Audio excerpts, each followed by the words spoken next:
They told her to move aside, that it wasn't her place to speak for the girl caught stealing. But Amory didn't move.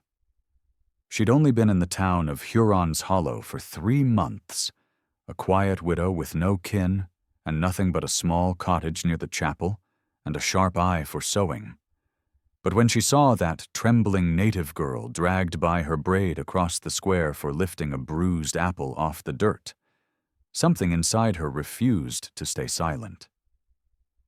"She didn't steal it," Amory said, as she stepped between the girl and the post, her hands held out even as the sheriff's brow darkened. The trader growled that it didn't matter. "She's Indian," he spat. "They don't take what they're offered. They take what they want." The town watched, curious, uncomfortable, but not brave. The girl couldn't have been older than 16, barefoot, bruised, her fingers still clutching the bitten fruit as if it might save her. When the sheriff raised the whip and barked that someone had to pay, Amory didn't look to the crowd. She nodded once, turned her back to the square, and slowly unfastened the bodice of her plain gray dress. "She's just a girl," she said quietly. "But I'm a woman. Give it to me." The whip struck like thunder, first once, then again, and again. 10 times it tore through cloth and skin, each crack ringing against the brick buildings like a curse. Amory didn't scream, didn't fall. Her jaw locked tight, and her spine remained tall, even as blood began to streak her dress and drip onto her boots. Children covered their eyes. The townsmith's wife turned away and wept. When the last lash fell, silence swept the square like wind through dead leaves. Amory's knees buckled only once she knew it was over. The native girl rushed to her, sobbing, pressing her face into Amory's lap as if she could hide her shame inside the folds of her skirt. The sheriff muttered something and walked off. No one helped. No one dared. Amory whispered, "You're safe now." And together they limped away under the falling dusk. That night, Amory lay curled on her side, the fire in her hearth long since dimmed. The girl asleep at her feet on a woven rug, her small hand still clutching Amory's fingers. Pain burned through her back like glowing iron, but she didn't cry. She had done what no one else would. She had chosen pain over silence, chosen dignity over fear. She didn't even know the girl's name. But someone else did. 5 men rode into Huron's Hollow just before dawn. Quiet as owls, their horses painted with stripes and handprints of mourning. Lakota warriors, tall and somber, with faces carved in grief and rage. No one dared speak as they dismounted in front of the chapel. No one dared stop them when they walked through town, past the tavern and bakery and general store.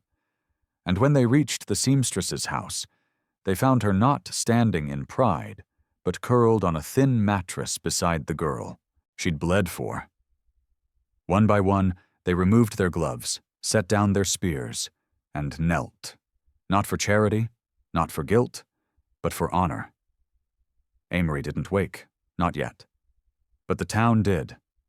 And for the first time in years, Huron's Hollow fell silent, not from fear, but from awe. The one they'd ignored had become the one 5 warriors now bowed to, and nothing in the town would ever be the same again. Amory stirred to the smell of burning sage and the sound of muffled breathing, but she didn't open her eyes right away. Her back was a map of pain, each welt alive with fire. But something else filled the room too, something unfamiliar yet reverent, like the hush of a chapel before a hymn. When she finally blinked awake, her vision swam, then cleared just enough to see 5 men kneeling in a half-circle around the hearth. They were Lakota, faces painted, cloaks draped in ceremonial beads and bone, all still as stone. The girl lay beside her still, but her tiny hand was gone from Amory's, now clasped in both palms of the eldest warrior. He wasn't young, but he wasn't old either. His braid was thick, long, tied in copper rings, and his eyes were the color of burned cedar. He looked at Amory not as a stranger, but as if he'd been searching for her face since boyhood. "She is Wanietu," he said in a voice as deep as a riverbed. "My sister." Amory blinked. The pain made it hard to understand, but the word sister rang clear. "I didn't know," she whispered, ashamed her body trembled so visibly. "You bled for her," another said. "No one has ever bled for her but us." One by one, the men bowed lower until their foreheads touched the floorboards. "You are her kin now." Amory tried to sit, winced, and fell back against the thin pillow. The eldest stood and crossed to her with a bowl of crushed roots and herbs, kneeling so slowly it was as though he feared breaking the air. "May I?" he asked. She nodded, and he reached gently beneath her torn dress and touched the poultice to her back, the cool paste stinging before it soothed. "You don't owe me this," she said. "The sheriff, he was the one who—" "We do not kneel for vengeance," the third brother said, his face marked with a line of white ash. "We kneel for truth, for honor, for the woman who stood when no one else would." As the sun rose behind them, casting gold through the tiny window pane, Amory looked around and realized something she hadn't dared believe. These men weren't here to thank her. They were here to stay. By mid-morning, the entire town knew. Women peeked from shutters. Men muttered at the tavern. The preacher paused halfway through his morning prayers. 5 Lakota warriors, blood-bound and unsmiling, had taken up posts around the little seamstress's home as if it were a sacred temple. No threats, no demands, just a circle of protection no soul dared cross. Even the sheriff, who strolled past with his usual bravado, faltered. When he saw the oldest brother, who stood calmly sharpening a knife on the stoop without looking up. Amory tried to get out of bed, to tell them they didn't need to guard her, that she wasn't worth all this. But her legs shook, and the moment she stood, Wanietu ran to her side, wrapped her arms around her waist, and whispered, "Please, let us honor you."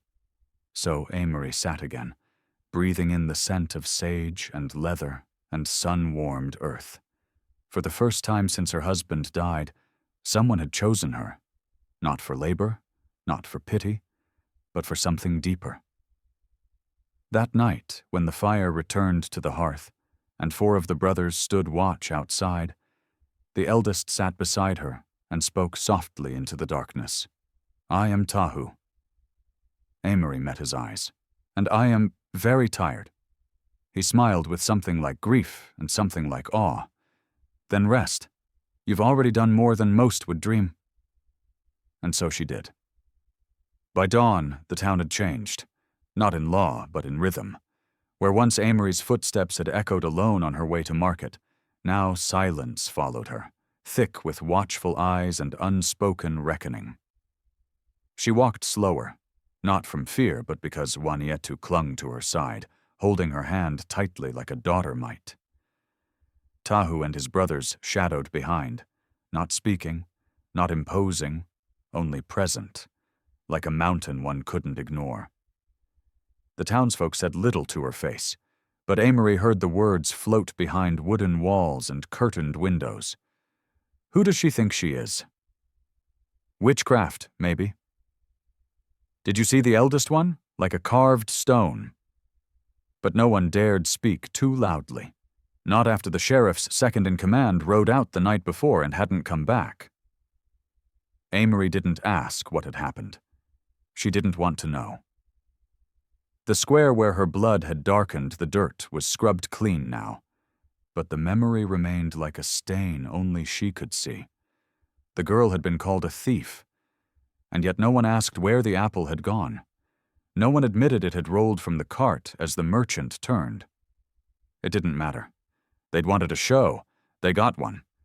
But now they were getting something else entirely, a reckoning they hadn't invited. Tahu stayed by her side as she worked, never interfering but always noticing. When her needle trembled from the pain in her back, He quietly took over threading it. When a man approached her stand too quickly, Tahu shifted one pace forward, and the man stepped back. He said little. But when he did, it always made her chest tighten, like she was hearing the language of a soul long silenced. "You carry heat," he said once, when she fumbled with a hem. "Not anger, not pride, something holier. It burns clean." Amory had nothing to say to that. No one had ever called her holy. Not even her late husband.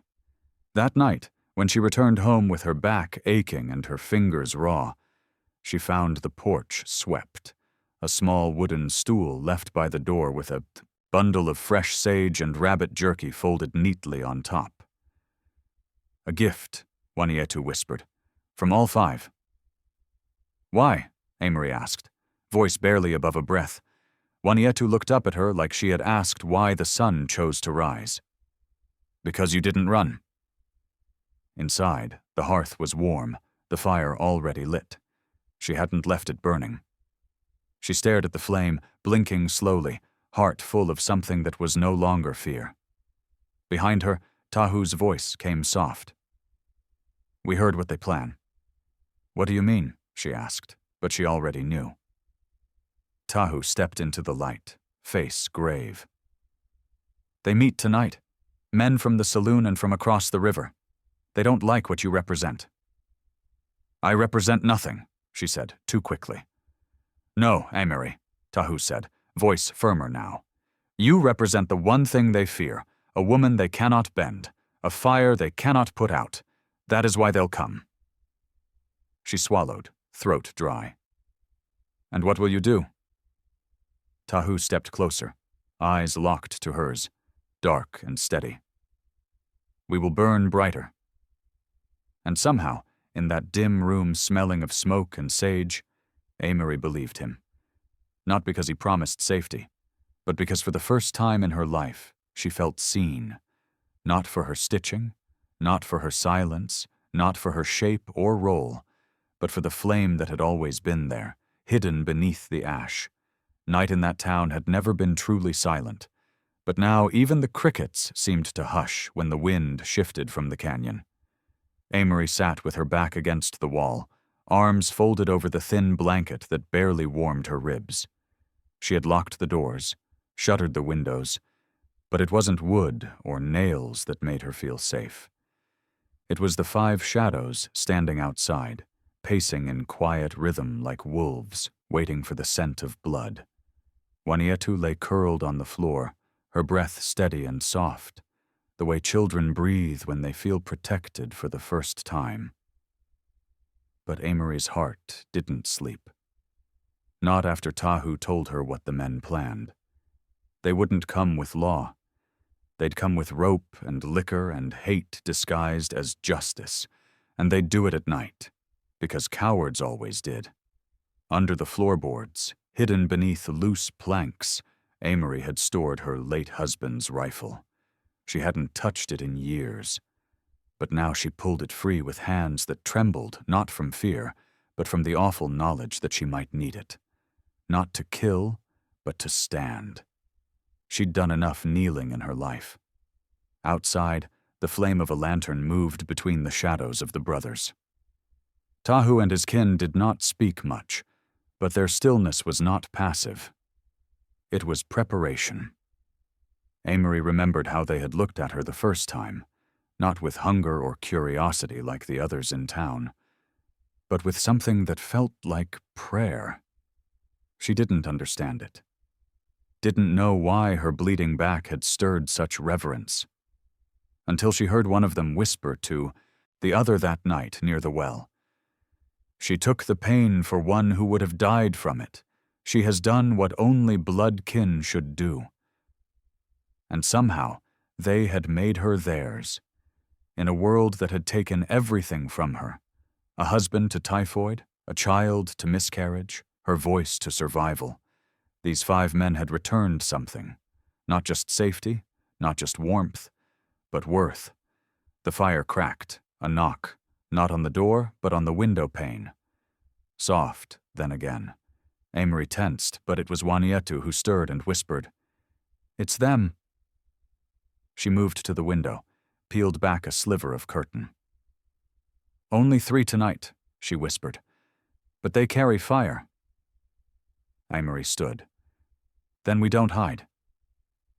She walked outside before she could change her mind, rifle slung low at her side, spine aching but unbent. Tahu turned as she approached, and though he said nothing, he stepped aside so she stood among them, not behind. Torches flickered in the distance. 3 men, just as Juanietu said. Drunk, sloppy in their confidence. "You're harboring thieves and savages," one slurred as they approached. "We're here to end it." Amory raised the rifle, but it was her voice, not the weapon, that made them stop. "You want to end something?" she asked. "Then end your fear, end your hatred, end the lie that mercy is weakness." One man raised his hand, perhaps to draw or strike. He didn't get the chance. Tahu stepped forward and took his arm in a grip so quiet and final that the others froze. "You don't belong here anymore," Tahu said softly. "And she does." The men stumbled back, not from fear of the rifle, but because they saw what the town hadn't: 5 warriors standing like pillars, and a woman between them who bled not for show, but for justice. That night they left. And the next morning, when the townsfolk came to ask what had happened, all they saw was Amory sweeping her porch, blood-stained apron folded clean at her side, and 5 brothers sharpening wooden poles into something the town had long forgotten how to carry: peace with teeth. By the time the sun crept over the ridge and laid gold across the chapel's stone roof, Amory had already hung her apron to dry and brewed bitterroot tea with shaking hands. Not from fear anymore, but from the strange sensation of having survived something that should have broken her. Tahu stood near the fence, whittling a branch down to a smooth, rounded edge, while his younger brother, Nazca, plucked feathers from a raven and laid them in a small leather pouch at Amory's door. She didn't ask what it meant. Somehow, she knew. Juanietu was teaching her a few words now, gentle syllables that danced with breath and memory, and one of them was Oyat. It meant people, but it also meant those you would die for. Amory hadn't died, but it felt like some small part of her old self had. Died and been buried under that post in the square where the whip had sung like a vulture in the wind. That part, the quiet, obedient part, had been laid to rest. And in its place, something else had risen. She stepped out barefoot that morning, the cuts on her back still healing but the shame gone, replaced by a curious steadiness. Nazca handed her a warm stone wrapped in cloth, the way one might pass a baby. "You rest now," he said in slow, careful English. "You walked into storm for my sister." Amory held the stone to her chest and nodded. "She is your sister," she said. "She's mine now, too." The words felt strange and sacred, like speaking an oath she hadn't known she was ready to make. The others began to appear, on foot, on horseback, some with bows across their backs, others with bundles of cornmeal and winter fat. Silent but not cold. Amory counted 15 men and 3 women by midday. None spoke to her directly, but all laid something at her step, a symbol, a thanks, an offering. Juanietu beamed beside her, not with pride, but with the joy of someone who had been seen and was still alive to feel it. At noon, Tahu approached the porch. "You need not fear them," he said. "They come to honor you, not to test you." Amory smiled faintly. "I didn't think I'd ever be honored again in my life." He looked at her with a gentleness that startled her more than the whip ever had. "You bled when you didn't have to," he said. "That is our language. It speaks louder than blood." She didn't know what to say, so she said what her heart demanded. "Then teach me. I don't want to be honored. I want to belong." Tahu nodded slowly and extended a carved wooden token, shaped like a mountain with 3 waves etched at the base. "Then carry this," he said. "It means heart that shelters storm. We give it to those who protect our small ones without asking what they will gain." Amory closed her fingers around the token. It was still warm from his hand. That night, she ate with them around a low fire behind the chapel. They passed her venison and laughter and silence alike. When the wind turned and the flames danced, she didn't flinch. And when Wanietu leaned her head on Amory's lap and whispered, "Now you're ours," Amory didn't cry. She simply nodded and whispered back, "I think I always was." That night, beneath stars so wide they made her feel small and safe all at once, Amory didn't dream of Arkansas or of the husband she had buried. She dreamed of feathers in leather pouches, of hands that didn't take but offered, and of warriors who knelt not for conquest, but for honor. The first snow fell that night, soft and silent, blanketing the chapel's roof and the dirt path behind it, in a hush so deep it seemed the world itself had paused to listen. Amory was splitting dried roots by candlelight when the door creaked open and Wanietu peeked in, her breath clouding in the cold. "He's here," the girl whispered. "The last one." Amory didn't ask who. Her bones already knew. She stepped outside and saw him at the edge of the fire, a tall figure with a bear pelt over his shoulders and a scar that ran like a pale river from jaw to collarbone. The other brothers rose when he approached. They didn't speak. They simply made room. Amory stood still, her pulse quick but not afraid. He looked at her, not past her, not through her, but right into her, as if searching for the truth of a thing he'd heard but hadn't believed. Slowly, he untied the leather cord from his neck and stepped forward, snow crunching under his boots. In his hand was a bundle of sage and sinew, and at its center, a bloodstone carved into a woman's face. "For the one who took pain, not meant for her," he said.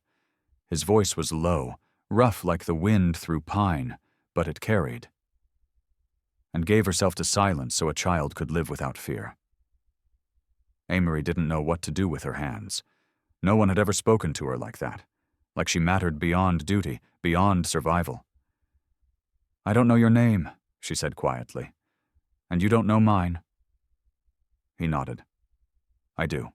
Amerikansky, widow, seamstress, giver of blood." Her breath caught. "And you?" He took a moment. "They called me Mato, before my voice was taken in war. I speak little now, but I came because she is my niece." He gestured to Wanietu, who had stepped beside him, small and proud. "When she told me what you did, I rode through the night." Amory swallowed hard. "You didn't need to." Mato tilted his head. "Number. But we do not leave debts of the soul unpaid." With that, he knelt, right there, in the snow, with his head bowed and one hand over his chest. Around them the other men followed, dropping to one knee, not as warriors, but as sons, brothers, kin. Amory stood among them like a tree in sudden bloom, unsure where her roots reached, but certain she would not fall. Tears welled, uninvited. "I didn't do it for honor," she said. "I did it because it was right." Mato raised his head. "That's why we honor you."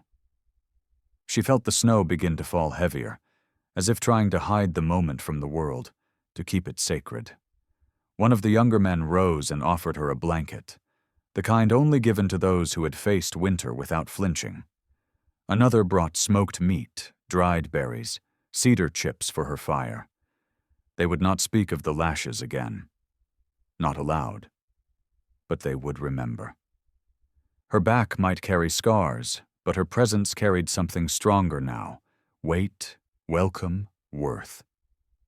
That night, when Wanietu nestled into her bedroll and Mato sat outside to tend the flames, Amory stared at the ceiling and whispered a single prayer, not to a god she wasn't sure still heard her, but to the wind, to the fire, to the girl's heartbeat at her feet. "Let me stay," she breathed. "Let this be the end of running." And outside, the wind carried her words into the forest, where it found no resistance, only echoes that whispered back, "You already have." For 3 days, no one in town saw Amory. Rumors stirred. Some said the tribe had taken her. Others whispered she'd fled, ashamed of her scars. But inside the chapel's stone cottage, life began to change in ways that could not be seen from the street. Mato stayed near, never inside unless invited, and never speaking more than he needed. Juanietu moved like she belonged there now, gathering herbs, stitching seams, placing logs on the fire without needing to be asked. There was no ceremony, no declaration, but a shift had begun. Amory was no longer just the widow with the quiet eyes. She had become something else in the minds of the people, something sacred. Word of the brothers kneeling had traveled faster than fire through pine, and suddenly, faces that had once passed her without a nod now turned to her with lowered eyes, soft voices. She was still in pain, her back healing slow and crooked, but no one offered her pity. They offered respect, and that was stranger to bear. On the 4th morning she walked with Juanietu to the river, breath visible in the air, the girl holding her hand not like a child holds a mother's, but like a sister holds a sister's. When they arrived, there were gifts placed on stones, beads, cornmeal, even a shawl sewn with elder hands. No one had spoken to her directly, but the message was loud. "You are one of us now." That evening, Mato entered the chapel, which had stood empty for weeks. He sat on the last bench, facing the altar, not as a man of God, but as a man of memory. Amory found him there, silent. She sat beside him, not speaking either. "You lost someone here," she finally said. Mato nodded. "A son. 4 winters ago. The snow buried his grave before I could." Her fingers curled in her lap. "I buried my husband and child back in Arkansas. Fever. 3 days apart." He didn't look at her, but his voice softened. "We carry ghosts like blankets, sometimes to stay warm, sometimes to hide." She exhaled, not quite a sigh. "Do you ever stop hearing them?" "Number. But sometimes, if the fire's hot enough, their voices start to hum instead of scream." She looked at him. Really looked. "And is your fire hot enough yet?" Mato turned his head slowly. "It wasn't, until you took the whip for my blood." His words settled between them like coals, warm and aching. "And yours?" he asked. She shook her head. "Not yet. But I think, maybe, I've stopped pouring water on it." That night, he didn't return to the camp outside town. He stayed in the cottage, on a mat by the door, his body near but his presence gentle. Juanietu didn't question it.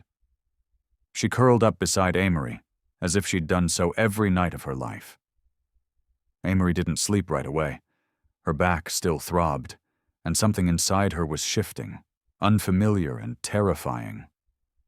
But when Mato placed a carved bird on her windowsill, its wings spread mid-flight. She smiled in the dark, because for the first time in years she felt something she hadn't dared hope for. Not love.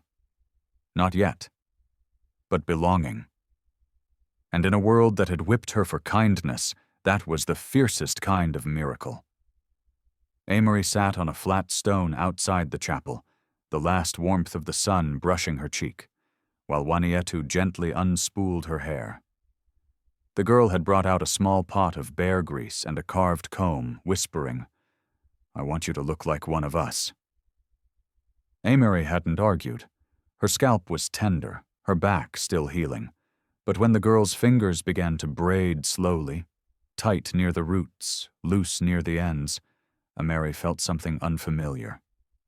Reverence, It wasn't beauty for the sake of men. It was ritual. Healing. A way of saying, you've survived. Now let me crown you with proof. Matto returned as twilight fell, arms full of gathered sage and thin cuts of smoked venison. He paused when he saw Amory, her hair half done, eyes closed, lips parted in the faintest smile. Wanietu looked up and beamed. "She'll be ready," the girl said, as if preparing for a wedding or a war. Matto didn't speak, only nodded and stepped into the shadows, laying the meat to dry. Later, when Wanietu had fallen asleep with the comb in her hand, Amory stepped outside, her braids falling like woven rope over her shoulders. She found Matto at the fire pit, sharpening a small blade. "Is it true," she asked, "that a braid means something to you?" He nodded, eyes on the blade. 3 strands, one for the body, one for the mind, one for the spirit. Twisted together, they can't be torn easily. Amory stepped closer. "Wanietu said I should wear it this way so I'd be seen as one of you." Matto looked up. "You already are. The braid just lets others catch up to what we know." His words stirred something in her chest, something fragile and enormous. "You said you lost your son," she whispered. "Did you bury him alone?" Matto's eyes glistened in the firelight. "Number my brothers came, but they left after the songs. No one stayed." Amory lowered herself beside him. "I won't leave before the songs end." He didn't move, didn't speak, but the silence between them grew thick with meaning. A wind stirred, scattering embers into the night sky like stars falling in reverse. "You didn't have to take the whip," Matto said finally. "But you did." Amory's voice was steady. "She was your kin. She was a child. I couldn't do nothing." Matto reached into the fire's edge and pulled out a stone he'd been heating. He handed it to her carefully, wrapped in a cloth. "You did more than something. You reminded us who we are." She stared at the stone. "What do I do with this?" He looked into her eyes. "Sleep with it near your heart. It remembers warmth. Like you." That night, Amory placed the warm stone beneath her blanket, right where her ribs still ached from, the lashes. It pulsed faintly, not with heat, but with memory. And when she dreamed, it wasn't of pain or shame or the lash whistling through the air. She dreamed of braids, dozens of them, swinging in the wind, joined not by blood but by choice, by honor. When she woke, she touched the braid on her own shoulder and whispered a name she hadn't spoken in years. Her own. And it no longer sounded broken. Morning came soft and pale, and with it a silence that felt full rather than empty. Amory rose before Wanietu stirred, wrapping the braid over her shoulder and stepping outside into the dewy earth. Matto stood across the clearing, shirtless in the chill, smoke curling from a new fire he'd started near the edge of the woods. His hands moved with practiced calm, feeding kindling, adding larger pieces, adjusting the stones like he'd done it every day of his life. He looked up when she approached but didn't speak. She sat beside him, knees drawn up, the silence between them deep as the soil. Finally, she said, "I used to tend a stove just like this one, back in Arkansas. My boy would stand beside me with a stick, pretend he was making stew from leaves." Matto's hand paused, the stick he held resting on the wood. "What happened to him?" Amory closed her eyes. "Cholera. Took him in the night. My husband died 3 days later. I buried them with my bare hands." Matto didn't reach for her, didn't offer comfort, but the fire flared higher, and it felt like he'd spoken anyway. She opened her eyes and looked into the flame. "I thought the world would end after that, but it didn't. It just kept going without them, and I kept walking even when I didn't want to." Matto nodded. "That's what the fire does. It doesn't care if we cry, it just keeps burning." Amory turned to him. But this fire, this one feels different. He met her gaze, steady and warm. Because we built it together. Just then, Juanietu appeared from the chapel, rubbing sleep from her eyes. She looked at them, then at the fire, then stepped into the circle and sat on Amory's other side without a word. The three of them sat like that for a long time, letting the sun rise around them, the warmth soaking into their skin like a blessing. Then Matto said quietly, "They're coming today." Amory frowned. "Who?" "My brothers, the 5 who knelt." Her heart fluttered. "Why?" "They want to offer something, not apology, something more sacred." Amory's fingers tightened around her braid. "Do I need to do anything?" Matto smiled faintly. "Just stand. Just let them see you." Later that day, when the sun was high and the town quieted as if holding its breath, the 5 brothers arrived. They rode in silently, dismounted, and walked toward the fire where Amory stood alone, her dress clean, her braid shining like ink in the light. One by one, they stepped forward, knelt, not in shame but reverence, and each placed something at her feet: a carved hawk, a piece of turquoise, a pouch of tobacco, a braid of sweetgrass, and a single feather painted with ochre. No one spoke. No one needed to. Amory's eyes welled, but she did not cry. She bowed her head and whispered, "Thank you for seeing me." The eldest brother stood and said, "You reminded us what it means to protect our own." And then, without ceremony, they turned and left. That night, Amory placed every gift on the mantel above the hearth. Matto watched her, his arms crossed, his eyes unreadable. "You know what that means, don't you?" he asked. She nodded. "That I've been claimed." He raised an eyebrow. "By who?" She turned to him, chin high, voice soft. "By myself first. And then, maybe, by this place." Matto stepped closer, his voice a low murmur. "And by someone who waits with the fire lit." It rained softly that night, not enough to soak the ground, but enough to scent the air with memory. Amory stood at the open door of the chapel, watching the droplets glisten on the leaves like stars that had come too close. Behind her, Matto was rebuilding the fire, quiet as always, the wood clicking in his hands, the sparks rising like tiny prayers. Juanietu was asleep already, curled under the quilt Amory had made from scraps no one else had wanted. For a long moment, Amory didn't move. She didn't speak. Then she stepped outside barefoot, letting the cold dampness wake her senses. She crossed the short space to the fire ring where Matto sat, and he didn't turn when she approached. Only when she lowered herself beside him did he murmur, "You're not afraid of rain?" She looked at him, her braid damp and heavy down her back. "Not anymore. I've been through worse storms." His jaw flexed once, then softened. "That's true." She studied the fire, the way it mirrored her insides, flickering, steady, alive. "Do you ever think about what you'd be doing if that day hadn't happened? If I hadn't stepped in?" Matto answered without hesitation. "I'd still be watching, but I'd never have spoken to you." She turned her head slowly. "You were watching me?" He nodded once.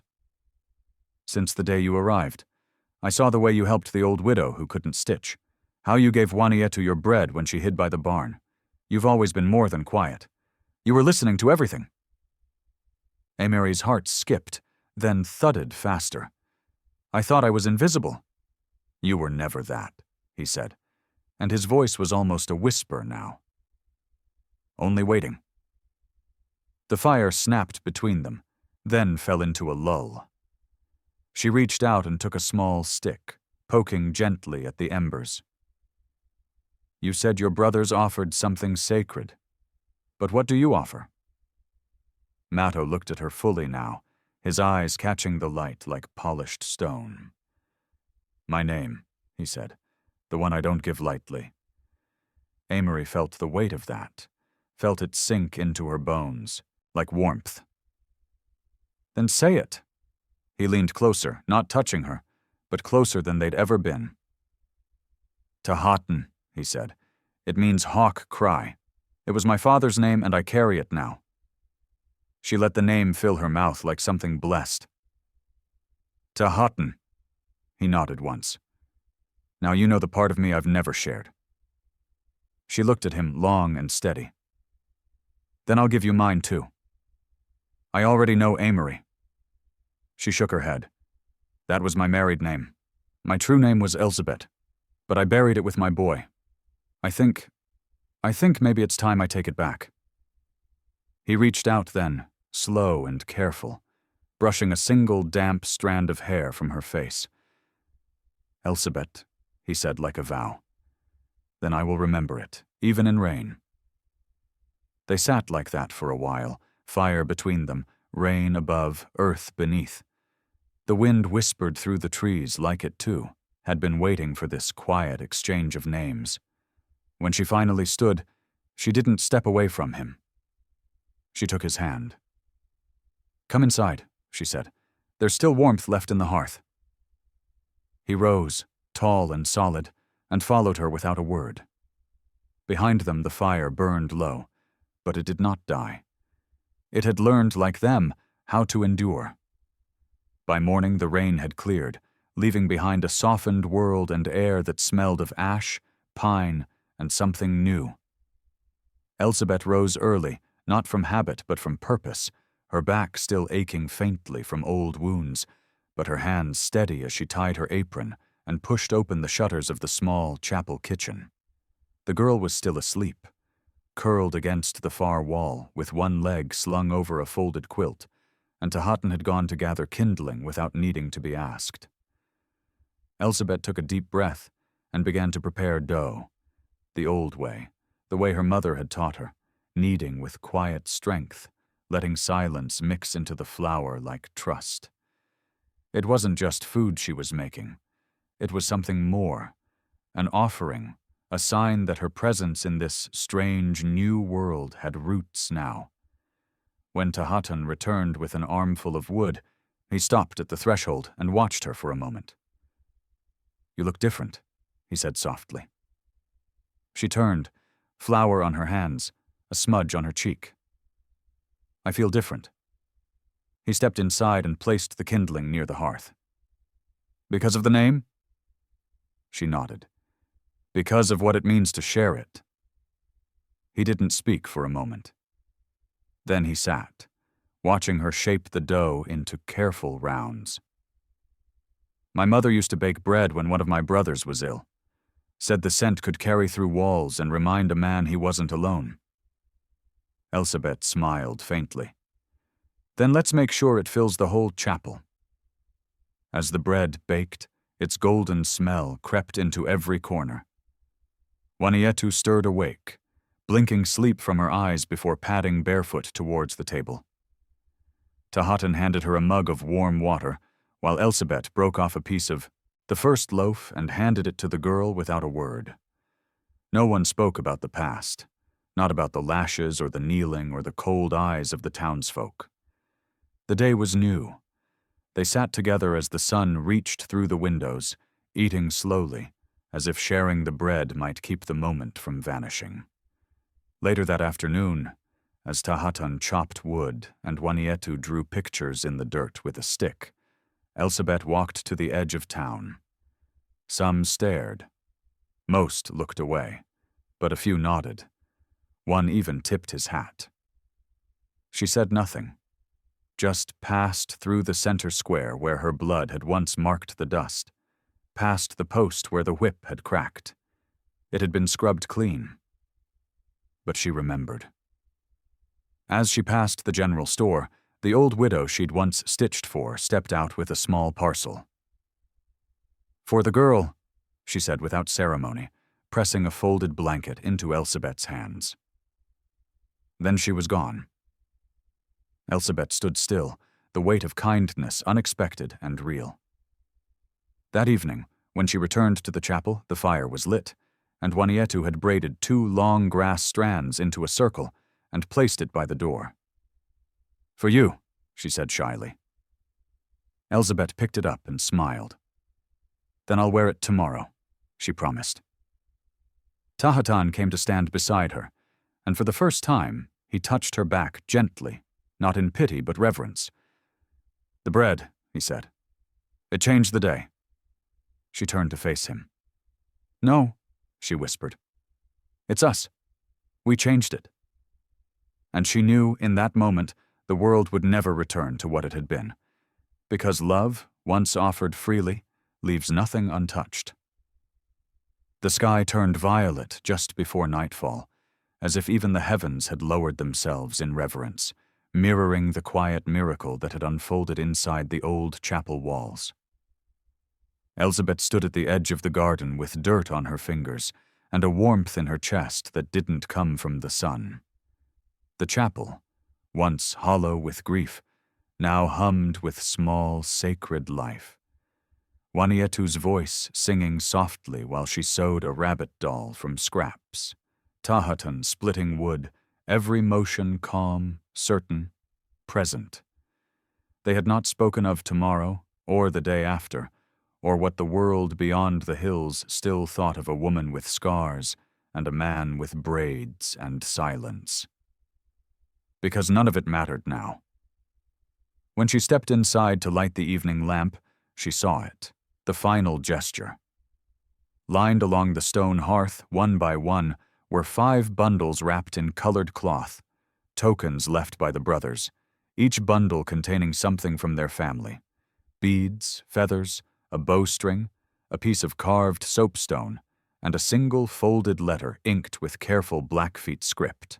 Tahatan translated only one line aloud, because that was all Elizabeth needed. "She who bore the pain for our sister is now ours too."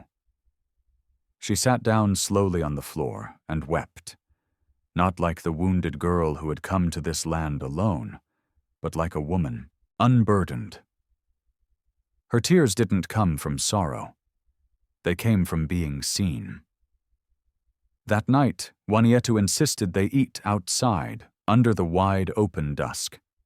Elizabeth baked the last loaf and served it on a carved tray. They sat on woven mats beside the fire pit, and Tahatan passed her a piece of bread. Not as a host, not as a guest, but as a man offering half his life.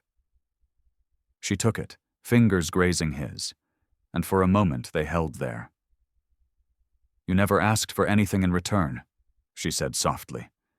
"No," he answered, "but I hoped." "For what?" "For someone who would look at me like I wasn't something broken, and who'd let me do the same for her." She blinked back tears. "Then hope is answered." Juanietu leaned against Elizabeth's shoulder, and Tahatan added another log to the fire. The flames rose slowly, catching the gold in their eyes. Later, when they lay in the chapel, Tahatan on his mat near the door, Juanietu curled against Elizabeth's side. She stared up at the ceiling beams and whispered into the dark. "I thought I was giving up when I took the lashes, but maybe I was stepping into something braver." She didn't expect a reply, but Tahatan's voice reached her. "You didn't just step in, you knelt, and the whole tribe followed you." Silence followed, but it wasn't empty. It was the kind of silence that holds 2 hands, that breathes beside you like a prayer. Outside, the stars came out slow. Juanietu's breathing deepened. Tahatan slept without a blade at his side for the first time in years, and Elizabeth, though scarred, though changed, felt no fear. Because her name had been spoken in love. Because the chapel had become a home. Because sometimes the kneeling isn't in shame, it's in awe. And when the world kneels before love, it rises different the next day. Please like, share, and subscribe to support more true-hearted stories on Stories Left Behind. Would you have taken the lashes for someone else's child? Or walked away like the rest? Tell us in the comments.